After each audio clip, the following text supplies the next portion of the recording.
Bonjour à tous, j'espère que vous allez bien. Donc l'idée d'aujourd'hui, c'est de prendre un temps ensemble, un vrai temps de discussion et de réflexion autour de l'avenir. On est de plus en plus nombreux à voir, à ressentir, à comprendre que la société prend un tournant assez inédit, qu'il y a de plus en plus de problèmes.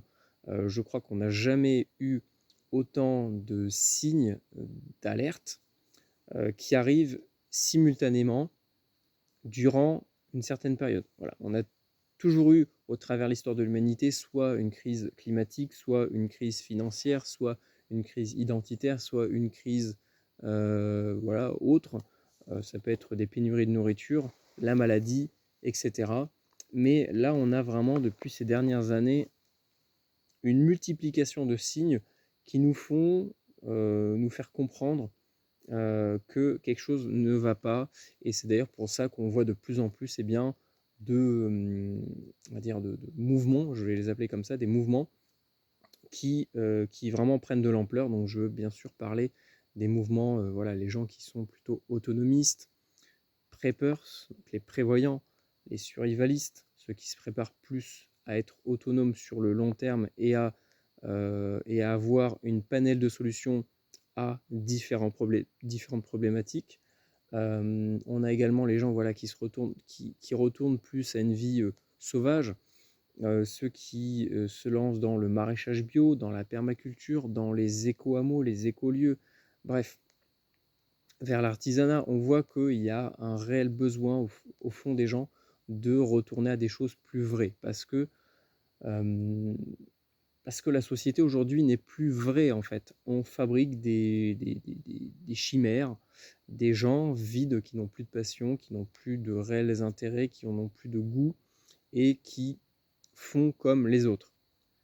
Et, et ça fait que sur la masse, eh bien, ça crée des gros problèmes psychiques, des gros soucis de dépression, parce que je crois qu'on n'a jamais eu autant de soucis de dépression chez les jeunes que depuis ces dernières années. Donc il faut vraiment se poser des questions là-dessus. On a également un problème identitaire. On voit que de plus en plus de gens essaient de se rattacher à une identité, à quelque chose, à des traditions, à une spiritualité. Donc on voit que les gens, il y a quelque chose qui cloche. Ils retournent vers ces états-là un peu plus simples parce que ce qu'on nous propose aujourd'hui, ce n'est que du superficiel, euh, voilà, ce n'est que du paraître et en plus avec une certaine philosophie de vie qui n'a rien de vertueux. C'est-à-dire qu'aujourd'hui, moi c'est ça qui m'a choqué étant enfant à l'école, c'est qu'on nous apprenait à ne pas coopérer, à ne pas travailler ensemble, c'était de la mise en compétition. C'était le meilleur devait écraser les autres pour être le meilleur. Et les plus faibles, les moins intelligents, les moins logiques, eh bien, étaient juste bons à être moqués plutôt que d'être aidés. Et donc déjà, on voit qu'il y a un problème, on nous apprend euh, des notions que je vais appeler assez perverses parce que eh bien, ça va avoir des très grosses répercussions sur la vie adulte de quelqu'un. On peut également voilà, parler de plein d'autres choses. Ça peut être eh bien, le côté financier où tout est financiarisé, c'est-à-dire que je ne dis pas que l'argent c'est mal, que c'est profondément mal.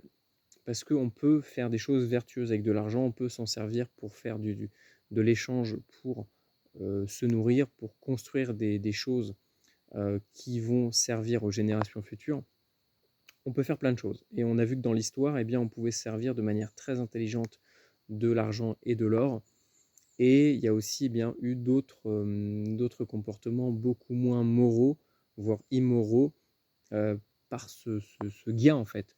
Parce que c'était deux philosophies différentes qui s'affrontaient. Une philosophie basée sur le bien-être personnel, la bienveillance, l'entraide, l'altruisme, voilà, des choses, on va dire, normales, vertueuses, euh, voilà, des choses aussi dures parce que, eh bien, voilà, la nature, c'est quelque chose de dur, c'est quelque chose de profondément violent et d'injuste. Mais ça fait partie de la nature et c'est grâce à ça aussi qu'on peut, eh bien, ressentir le bonheur. Si on n'a pas de malheur, on ne peut pas ressentir le bonheur. Vous voyez ce que je veux dire? C'est comme si tout le temps on vivait à température tempérée.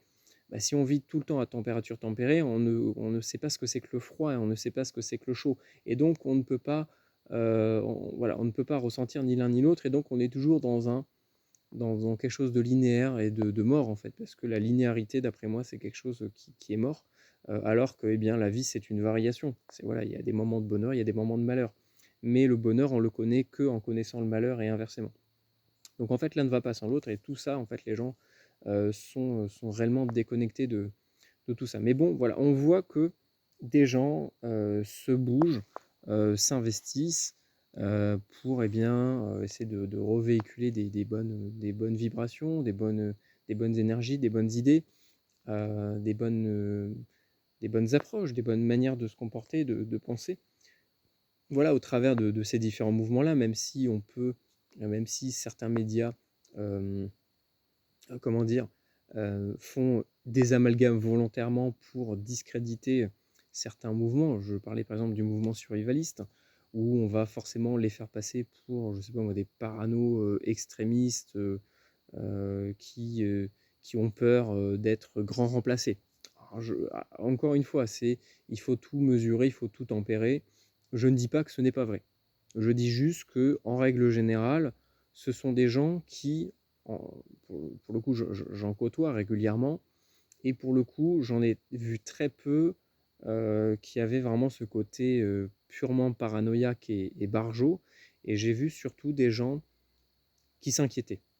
Des gens qui s'inquiétaient pour leur avenir, leur descendance, qui s'inquiètent pour l'avenir, qui s'inquiètent pour leur sécurité, qui s'inquiètent pour leur santé, pour plein de choses, et qui veulent en fait, et qui veulent ne pas être dans la passivité, dans l'attente que ça tombe du ciel. Parce qu'en fait, ça ne tombe pas du ciel, ça c'est voilà, c'est quelque chose que les gens se mettent dans le crâne, et c'est aussi le problème de notre société. Et c'est pour ça qu'on va voilà, vraiment parler de l'avenir et du système en général. On va essayer de le décortiquer ensemble pour voir quels sont les réels problèmes dans tout ça et pourquoi est-ce que d'après moi, ces mouvements-là, c'est très bien qu'ils voient de plus en plus le jour et que les gens prennent conscience qu'en fait, c'est tout d'abord au niveau individuel qu'il faut changer les choses, c'est au niveau de sa manière de vivre, de sa manière d'interagir, de se comporter, de réfléchir qu'il faut commencer avant de vouloir changer le reste du monde.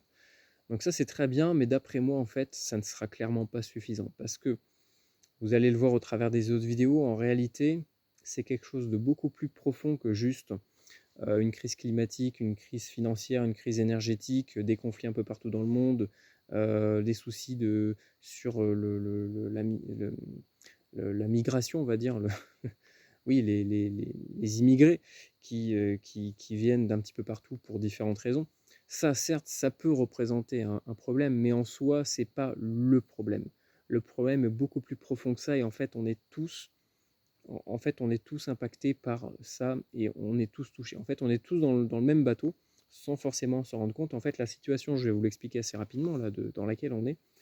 Disons que on est dans un même bateau parce on est une humanité, on est des gens qui, avec des sociétés et des cultures qui ont toujours communiqué les unes avec les autres sans forcément être d'accord ou être en copain-copine.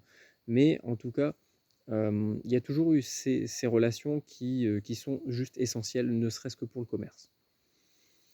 Et, et donc, c'est un peu comme si on était tous dans le même bateau, vous voyez, un bateau, un gros bateau, un peu comme l'Arche de Noé, on va dire, où il y a toute l'humanité dedans. Et en fait, les capitaines, le capitaine du navire et les gens qui dirigent le navire, eh bien, ils ont fait prendre une direction au bateau qui est une digue, un rocher, un énorme rocher. Et donc ça, c'est ce qu'on appelle le mondialisme, hein, tout simplement, le mondialisme, l'universalisme, voilà, toutes ces choses-là, la laïcité qui n'est pas réellement une laïcité. Bref, voilà, vous voyez cette fausse, euh, ce faux bien-être, ce faux monde de bisounours qui n'existe pas et qu'on aimerait nous faire accepter. Putain, je me fais attaquer par des moustiques. Bref, vous voyez ces choses-là, eh bien, ça, c'est la direction que le bateau est en train de prendre. Parce qu'on voit déjà que ça ne marche pas. Ne serait-ce que l'Europe, on voit que ça ne marche pas et qu'en fait, les seuls gagnants dans l'histoire, c'est ceux qui contrôlent l'Europe et tous les autres pays, en fait, sont en déficit, sont en dette, sont endettés plutôt. Et en fait, on est en train de couler les uns après les autres. Et donc, il y a ce gros bateau-là qui est lancé vers un rivage, vers une berge, vers un gros bloc, un énorme bloc qui va casser le bateau. Et en fait, le capitaine du bateau, parce qu'on on va imaginer ça comme un capitaine, même s'il y a plusieurs personnes, il y a un capitaine qui dirige réellement le bateau, qui le contrôle. Eh bien, lui, il a bloqué la barre du bateau en direction de ce rocher-là, et il a sauté dans le canot de sauvetage, et il navigue à côté tranquillement. Lui, il peut naviguer comme il veut, hein, il peut diriger les rames, il peut changer de direction, il peut s'arrêter, reculer, avancer, il n'y a pas de souci. Nous, on est dans le bateau, et le bateau fonce à toute blinde vers quelque chose qui ne marche pas et qui va tout démolir. Même si on nous fait croire que eh bien, ça va marcher, on voit déjà que ça ne marche pas. Et donc ce bateau-là, on a teinté les carreaux pour pas qu'on puisse voir à l'extérieur. Alors qu'en réalité, même si nous ne voyons pas l'extérieur existe. Et donc, ça c'est pour vous faire comprendre qu'il faut avoir déjà une prise de recul sur la situation, sur qui on est, sur ce qui se passe. Sur vraiment la situation, il faut analyser. Et donc, avant de partir, le capitaine a lancé une mutinerie. Voilà, de manière indirecte par des gens qu'il a soudoyés. Vas-y, je te donne 5 pièces d'or. Et toi, tu vas répandre la rumeur que un tel, il a mal parlé de trucs bidules et de toute son équipe. Toi, je te donne 5 pièces d'or, tu vas casser volontairement des trucs en accusant un autre. Et en fait, chacun, voilà, il va créer différentes tensions un peu partout dans le bateau. Et vu qu'on est tous enfermés dans le bateau, et qu'on n'a rien à faire, parce que le capitaine n'est plus là, donc on n'a plus d'ordre, et donc on tourne en rond, eh bien, on va commencer à créer une mutinerie. On va commencer à s'entretuer les uns les autres, parce que, eh bien, un tel, il a pris mon fromage, un tel, il a détruit un truc. Enfin, apparemment, c'était lui qui l'avait détruit, donc on va aller l'attaquer. Bref, c'est le chaos total. C'est le chaos total, tout le monde se tape dessus, sans vraiment comprendre réellement ce qui s'est passé, parce que, eh bien, ces gens-là, en fait, tout n'est que du oui-dire. C'est-à-dire que c'est le capitaine qui a lancé des rumeurs qui ont fait que les gens ont commencé à créer une mutinerie. Et voilà, le bateau est en mode mutinerie générale. Plus personne ne comprend ce qui se passe, mais c'est pas grave, on attaque les autres. Et plus personne ne se soucie du bateau, parce que lui, le bateau, même si on n'a plus conscience du bateau, le bateau, lui, existe toujours et prend toujours une direction. Et lui, il travaille en permanence, le bateau, hein. Nuit et jour, il va prendre une direction. Le rivage est très loin, mais il va y arriver. À un moment donné, il va forcément percuter le rocher et il va se fracasser.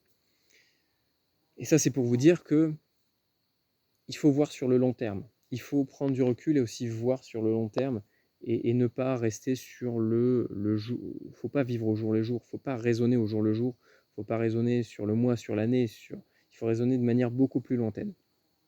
Et en fait, il faut que cet équipage-là, à un moment donné, se dise vous n'avez pas vu le capitaine? C'est bizarre, ça fait un moment qu'on l'a pas vu, on n'a pas reçu d'ordre. C'est pas normal. Et en plus de ça, on voit plus l'extérieur. Qu'est-ce qui se passe? Mince. Et donc là, il faut que l'équipage s'arrête. S'arrête et se dise, ok, peut-être que toi, t'as cassé tel truc, peut-être que toi, je t'aime pas, peut-être que toi, tu es mon ennemi, mais on est tous dans le même bateau. Et si on s'entraide pas maintenant, en fait, on va tous mourir.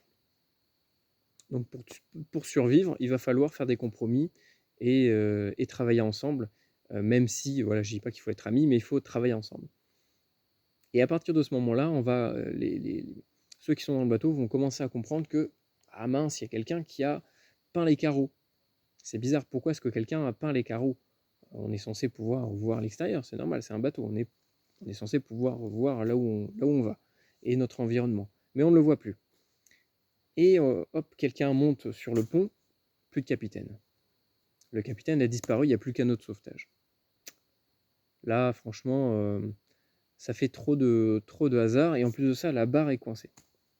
Donc il faut débloquer cette barre pour reprendre le contrôle du navire et après, à ce moment-là, on peut s'expliquer et mettre les choses au clair et régler les comptes un peu comme à l'époque. Mais parce que voilà, il y a toujours des conflits, ça fait partie des êtres vivants. On ne peut pas tous s'aimer, ça c'est des conneries. Personne ne s'aime, personne n'aime tout le monde, hein. On déteste tous plus ou moins des personnes.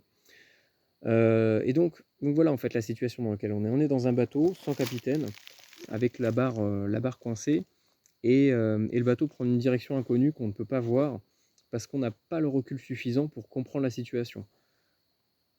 Ça ne veut pas dire qu'en interne, il n'y a pas de soucis et qu'il ne faut pas aussi les régler. Mais la priorité, c'est pas de régler les petites pécadilles, c'est d'abord de tous se sortir de cette galère-là. Et donc voilà pourquoi est-ce que d'après moi, ces mouvements-là, c'est très bien, hein, ça montre qu'il y a quand même des gens qui se bougent parce que malheureusement aujourd'hui, on se rend compte qu'on est surtout dans un monde très passif où les gens attendent que ça arrive, attendent qu'on vienne les aider. Et moi, même moi, le premier, ça m'énerve quand j'explique à ma famille que ça fait déjà 2 petites pénuries qu'on a eues, et qu'il faut faire des stocks, il faut être un minimum autosuffisant sur certaines choses, sur de l'énergie, il faut prendre de l'avance, il faut réfléchir, savoir prendre du recul sur ce qui se passe. Il ne faut pas dire dans une situation sous l'émotion, dire un tel c'est le gentil, un tel c'est le méchant, comme il se passe en ce moment. Ou il ne faut pas succomber à la peur et accepter tout et n'importe quoi, ce qu'on a vu ces 2 dernières années avec le rhume 19. Bref, voilà. Tout ça, c'est dû au fait que notre société n'arrête jamais. En fait, on nous occupe. On nous hypnotise, parce que c'est réellement de l'hypnose, on nous hypnotise avec des trucs de merde, des téléréalités, des conflits ailleurs dans le monde, des crises financières, des crises énergétiques. Et vous allez voir qu'en réalité, eh bien, tout ça, tous ces problèmes-là, en fait, tous les problèmes que nous avons aujourd'hui, même, je vais parler des problèmes identitaires, parce que même moi le premier, à un moment donné, c'est quelque chose qu'il faut réellement se poser comme question. C'est, mais qui je suis? Mon identité, quelle est mon identité? Qui je suis? Et pour le savoir, il faut savoir d'où on vient. Si on ne sait pas d'où on vient, on ne sait pas qui on est, on ne sait pas où aller, et on ne sait pas quoi faire, et on ne sait pas comment bien se comporter. Et c'est là que, eh bien, certaines valeurs se perdent. Et aujourd'hui, c'est ce qui s'est passé, c'est que notre société a perdu des valeurs qu'on avait à l'époque et on les a remplacées par des choses complètement perverses, des choses complètement mauvaises. Et voilà. Donc, dans de prochaines vidéos, eh bien, je vous expliquerai un petit peu le fonctionnement du système et qu'est-ce qui, d'après moi, est quels sont les réels problèmes. Parce que, en fait, d'après moi, vouloir changer un système, ça ne peut pas fonctionner. C'est-à-dire que le système, si l'origine du système, c'est comme un arbre en fait, c'est comme vous prenez un arbre là dans la forêt, si ses racines sont pourries, vous ne pourrez jamais faire un arbre qui ne sera pas malade et qui ne donnera peut-être pas des glands ou je sais pas, euh, parce que ses racines sont malades. Donc en fait, il faut comprendre la racine du problème. Et pour comprendre la racine du problème à tout ça, il faut comprendre les racines du système. Sur quoi le système est basé. Et à partir de là, déjà, on pourra commencer à réellement réfléchir ensemble et dialoguer et peut-être trouver des solutions. Mais tant qu'on ne prendra pas, tant qu'on ne fera pas cet effort-là, parce que c'est un effort hein, de faire des recherches, de sortir de sa zone de confort, que ce soit physiquement ou mentalement, de se dire ah mais en fait ces choses-là jamais j'aurais cru que ça aurait pu exister, jamais j'aurais cru que ça aurait pu avoir des réelles influences sur la vie et un impact négatif sur toute tous les êtres vivants, parce qu'aujourd'hui en fait on se rend compte que c'est pas juste l'humanité qui est visée, c'est vraiment le vivant en général. On est en train d'aller à l'encontre même de toutes les lois naturelles. Et ça, c'est pas bon. C'est pas bon et ça fait perdre l'esprit aux gens, ça fait perdre. En fait, les gens perdent pied en fait avec la réalité parce qu'ils sont déconnectés de la réalité. On a déjà été coupé de la nature, on a été coupé de nos racines et on a voulu nous greffer quelque chose qui n'est pas viable. Donc ça ne peut pas marcher. Dans tous les cas, ça ne pourra pas marcher, mais moi, ce dont j'ai peur, c'est que ça refasse comme en mai 68 ou pendant la Révolution. C'est-à-dire que les gens ont cru, le peuple a cru avoir le pouvoir, a cru réellement changer les choses, mais en fait, il s'est fait berner. Il s'est fait berner et en fait, on a encore plus perdu de liberté et de droits qu'avant la Révolution. En fait, on s'est vraiment fait berner, on s'est fait utiliser. Et pour pas que ça ne recommence, en fait, il faut réellement comprendre le fonctionnement du système, il faut schématiser le système et comprendre quelles sont les racines et quelles sont ces influences-là et pourquoi pourquoi est-ce que tout ça arrive et qu'est-ce que ça va donner. Voilà, donc avec tout ça, voilà, j'avais pas vu la caméra est en train de bouger. Donc voilà, je vous dis à très bientôt pour de prochaines vidéos. N'hésitez pas déjà à me dire ce que vous en pensez dans les commentaires. Encore une fois, avec du respect, on n'est pas là pour faire des histoires, on est là pour vraiment dialoguer, discuter tous ensemble et surtout trouver des solutions. Voilà, donc je vous dis à très bientôt pour la prochaine vidéo qui va normalement traiter du fonctionnement du système, de la schématisation du système, de comment est-ce que fonctionne notre système. Allez, salut, à la prochaine.